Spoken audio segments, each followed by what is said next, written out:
Hi everyone, welcome to another Nature Walks video. You join me today having a look at a plant actually. I want to show you a type of grass that I'm hoping you're going to be able to identify.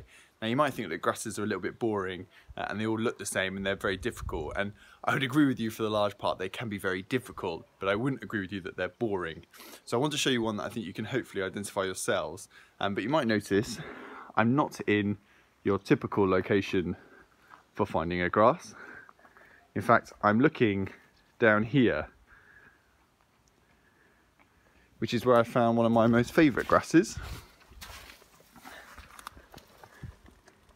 So I'm hoping you can see it. Put my hand behind. See that one there? So this one is a very, very different and distinctive looking grass. This one is called Quaking Grass. Now it's very easy to identify because it's got these very swollen looking seed flower heads, and you can see they're almost like a heart shape. If I show you a different one, you see how they've got a kind of heart shape to them, whereas most other grasses are quite tall with thin flower heads. In fact, there's one there just as a comparison. That's a more sort of typical looking flowering head of a grass, and there's quite a lot of that one around.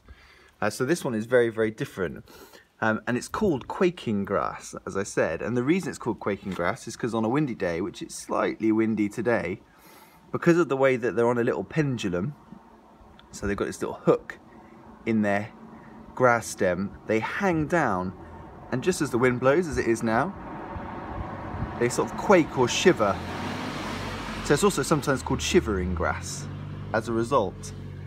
And it's very, very decorative. I don't know if you can just see, but as it sort of matures, so this has just come into flower now, but as it matures it will go more of a deep purple colour, the whole thing, and it will swell up and it will stay like that until September. So it's quite a long lasting grass actually. Most of the grasses are sort of done by July, but this one is a very long one.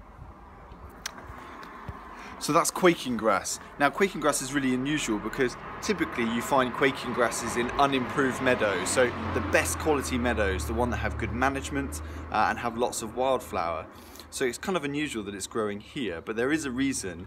So quaking grass only grows in really poor, stressful conditions. So it can't outcompete with other grasses or other flowers. So it only really exists in very difficult growing conditions. And of course, if you look at the soil quality here, it's going to be very thin and very poor because essentially it's just growing on the edge of this concrete. So there's a very, very thin layer of soil for it to get its roots in. Look, if I just dig out underneath, look, it's hardly anything. It's really hard for anything to grow in that. And so here it has very little competition.